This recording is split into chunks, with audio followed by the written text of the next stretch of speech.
Welcome back. Let's now finally learn something new in CSS, which is exactly why you came to this course, right?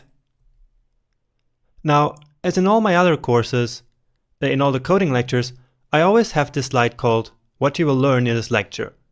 And I have found that students really appreciate this quick lecture summary, so that they can later come back to the lecture and know if it contains exactly what they are looking for or not. And that's why I decided to continue this tradition in this course. So in this lecture, you're going to learn the best way to perform a basic reset using the universal selector, and how to set up project-wide font definitions. This might not be really new to you, but we still have to do this whenever we start a new project. Now, what probably is new to you is to clip parts of elements using the new clip path property. And so that's the first real new modern CSS you're going to learn. So let's do that right now. Alright, so we're back in the code editor that I showed you before. So in this screen we have always the code editor, and then I have here another screen on the side where I keep the web page open so we can check on the work that we've been doing. Now this here is the final web page that I also will keep open as a reference so that we can see always what to do next. And so let's now actually open the website, the document that we're going to work on. So it's this index.html, of course, in the project folder. So in my case it's on the desktop, but maybe in your case it's somewhere else.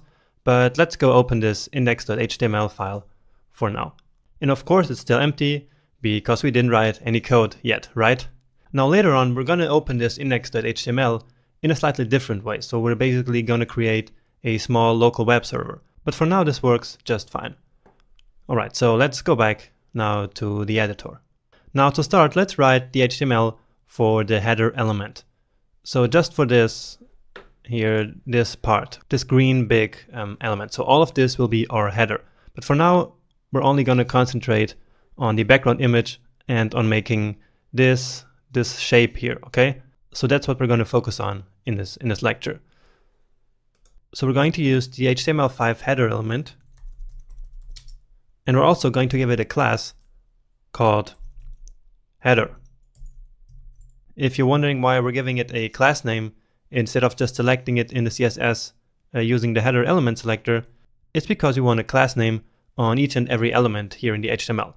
But we're going to talk a bit more about CSS architecture later in the course, where all of this will make sense. Okay, and just for now, let's simply put some text here. So some text, and that's enough for the HTML for now. Remember, we just want this big box with the background image and the color and then that shape that we just saw, okay? So let's now head over to our CSS file and start writing some CSS. Now the first thing I'm going to do is to perform a basic reset. And maybe if you took my other CSS course, then you might remember that I used something called normalize.css in order to make a cross-browser reset. So in order to make every browser render the page in the exact same way. Now doing so is still valid, but I have found that browsers are actually getting better and better and more consistent in the way that they render a website. And so that's no longer really necessary. And so I don't do it anymore. And so let's just do a simple reset using the universal selector. So just like this. So the universal selector will select each and every element on the page and then apply these declarations here to it. So we want a margin on all of them of 0 pixels. And of course, also a padding of 0. So by default, browsers apply a certain margin or a certain padding to some elements. Like for example, an H1 element, so the main heading, there's always some margin in it, and we don't want any of that. So this allows us basically to start clean, without the browser adding any margins or paddings that we don't want to our elements. Now another thing that we're going to do is to set the box sizing property to border box. So border box. And if you're not familiar with box sizing border box, what this does is to change the box model so that the borders and the paddings are no longer added to the total width or the total height that we specify for a box. So without this, any paddings and borders are added to the height or the width of an element, which really isn't helpful for us. And so with this, we're getting rid of that behavior. Alright, and next, let's set some overall font properties for the entire web page.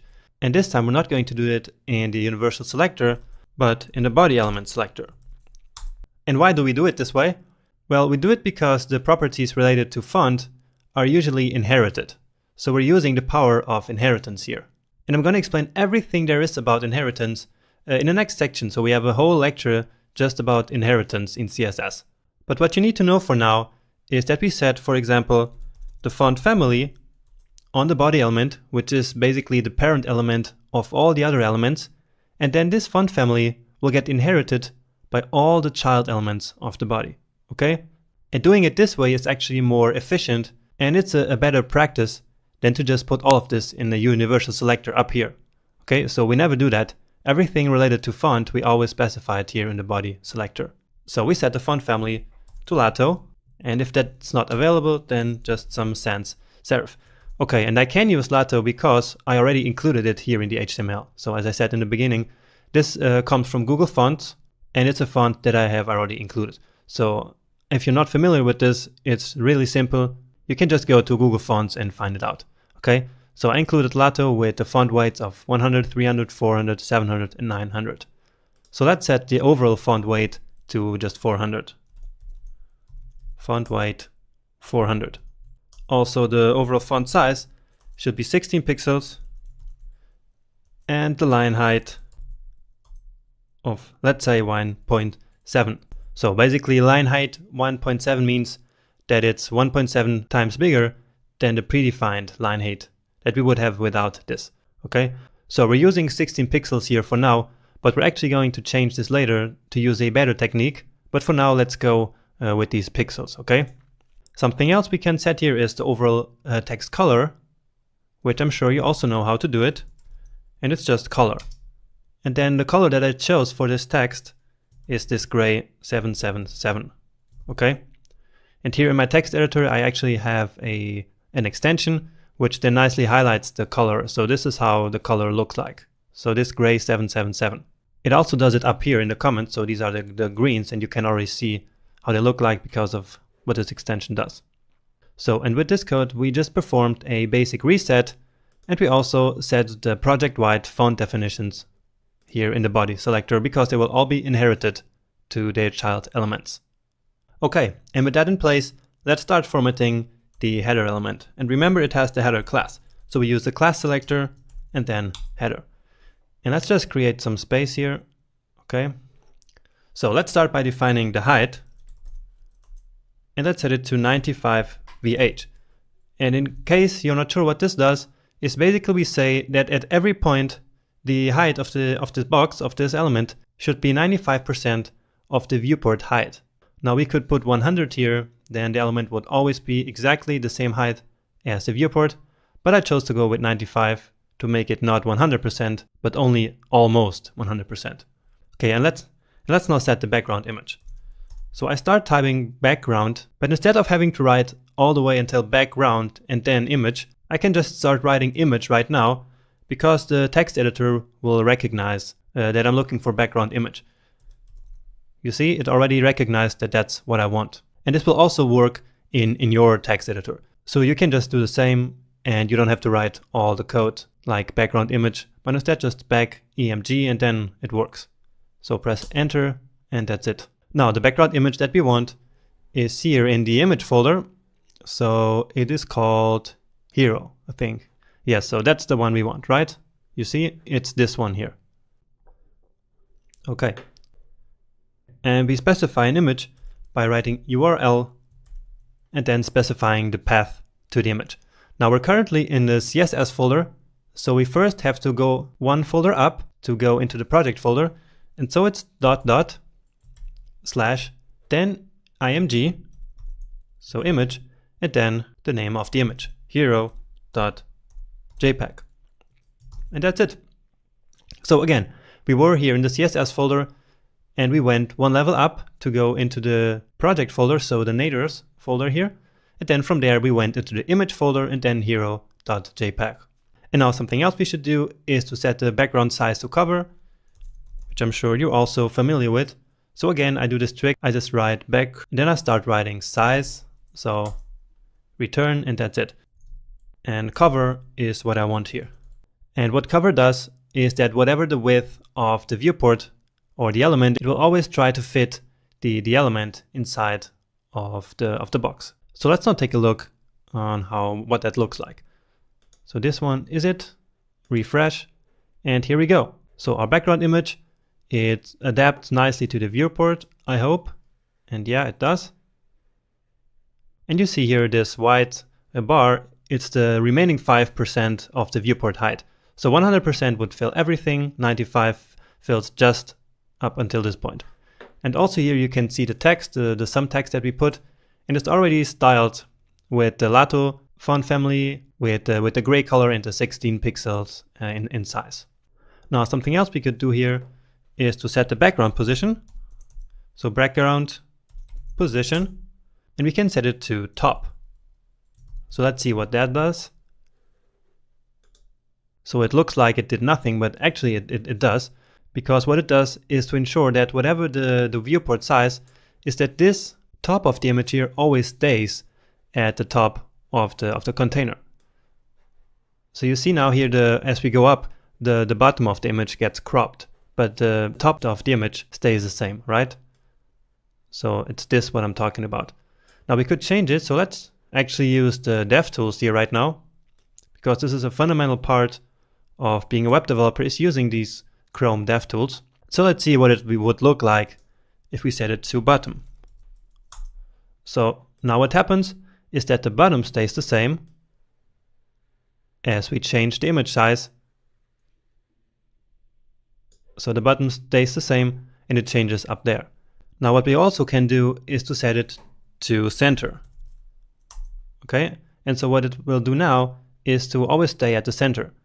And so it will now probably crop out at the top and at the bottom. So you see? Yeah, that's what happens now. So basically it's in the middle here now, where it stays the same, but at the bottom and the top it is cropped out, you see? All right, but we of course want it at the top. Okay, next up we want that nice green gradient all over the image. And how do we do that? We use background image again, because to specify gradients we always use the background image property. Now we already have the background image property here with the image. So what can we do? We simply specify a second one. And what we do is to use the comma. Now we want the background to stay on top, and so it actually has to be the first background image that we specify. So we put our gradient here and then comma the image. Okay, so let's put actually the linear gradient here. So linear gradient and then the colors that we want. And we actually have the colors up here. So we start with the light green on one side. So I paste it here and then comma, and on the other side the dark green. Okay, makes sense. So we have basically two background images, one on top of the other. The first one is the linear gradient going from this color to this color, and then after that, so basically below that, is this hero image.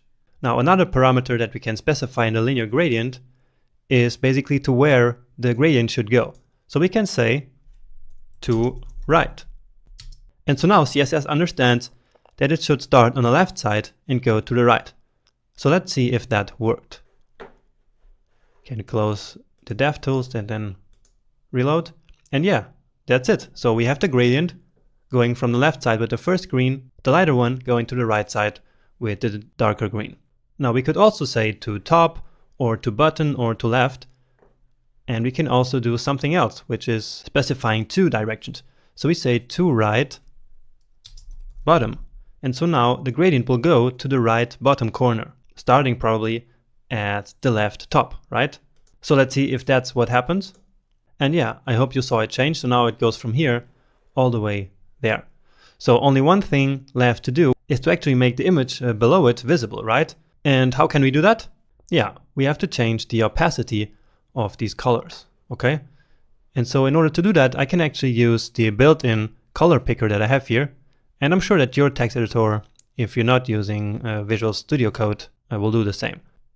So I just have to pull down this slider here, then until it gives me an opacity of 0.8, okay?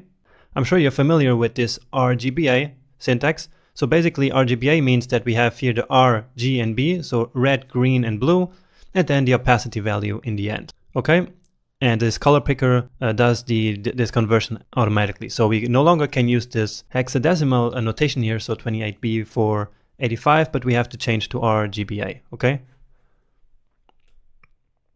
So I'm putting 80 here. So basically 80% of the color is visible. So if we went down here to like 10%, then it will be almost transparent.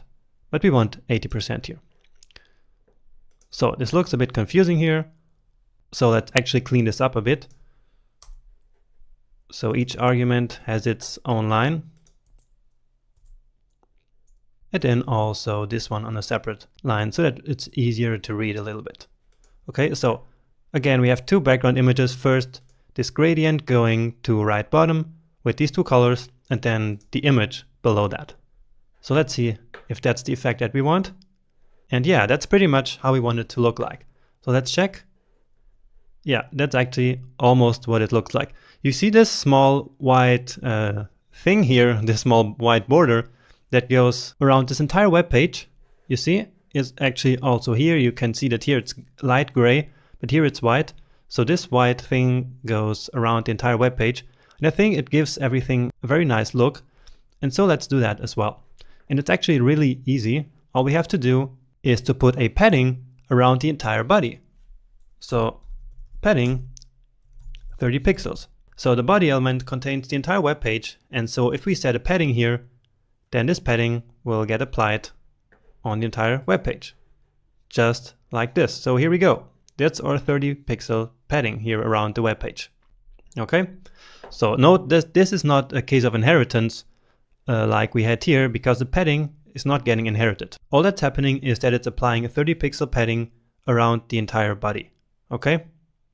All right, and now the last piece of the styling that we want to do for the header.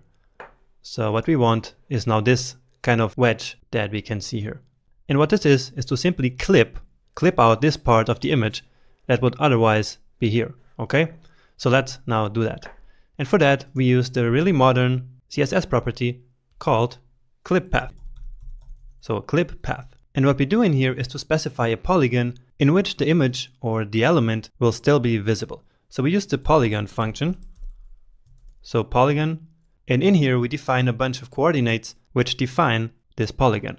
So for now, let me just put some placeholders here like x and epsilon, and we're going to specify these later on.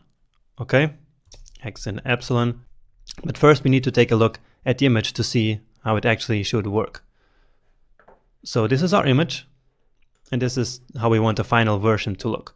All right, so what are the 4 coordinates of this polygon where we want the element to still be visible? It's this one here, right? So we're going to start here, this one, then here this coordinate, then this one, this corner, and then finally this one.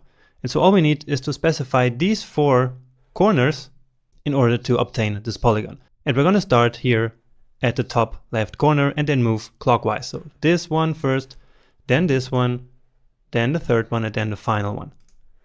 So in relation to this point here, where do we want the first point to be? We want it to be exactly here, right? So we don't want to move it anything in the x-axis. So it's just like this. This is x. And we don't want it to move in the epsilon axis. So also not this way. So it's just 0, 0. We want it to stay in the same place. So 0 and 0. Okay? So in the x direction, we don't want it to change. And in the epsilon direction, we also don't want it to change.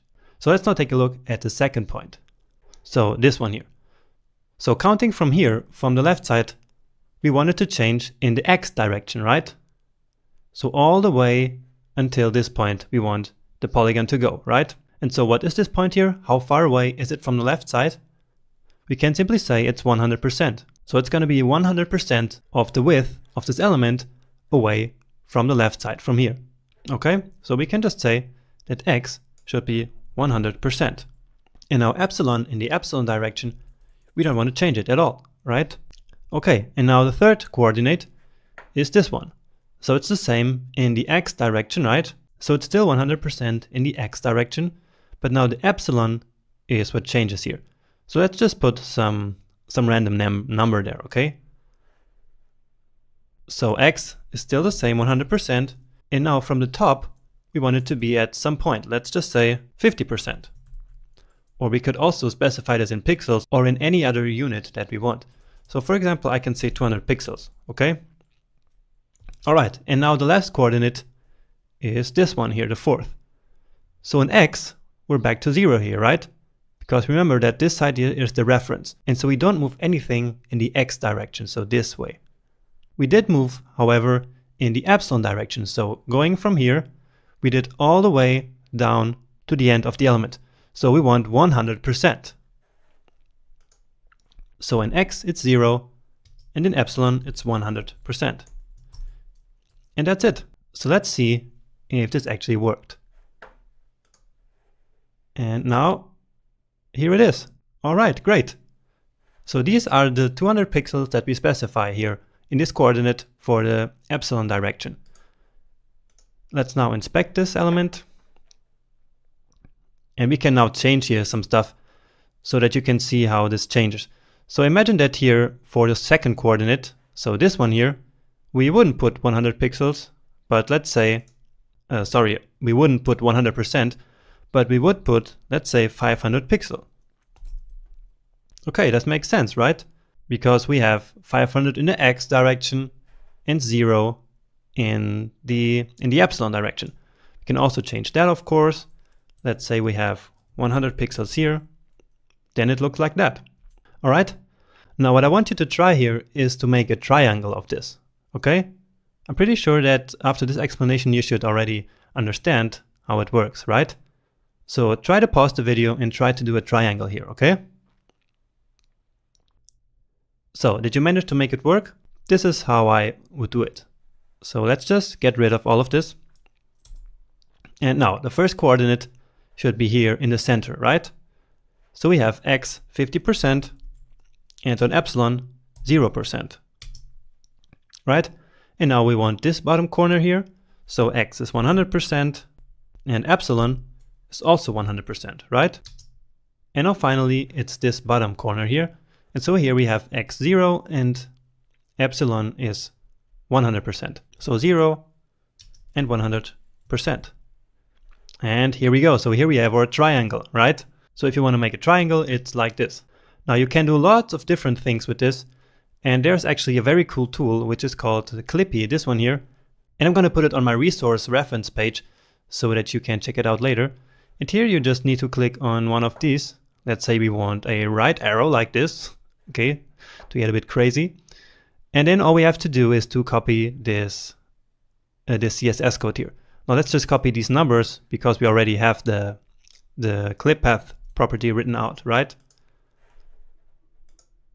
Just to make a final test, final experiment. All right, so it works like this, okay? So now we have an arrow. Okay, but we don't want any arrow. We just want our element to look like in the example page. And so here what we will do is not to specify a percentage, but the unit of viewport height, such as we did here for the height of the element. And so in here I will say 75% of the viewport height. Okay, so let's look how this looks like now.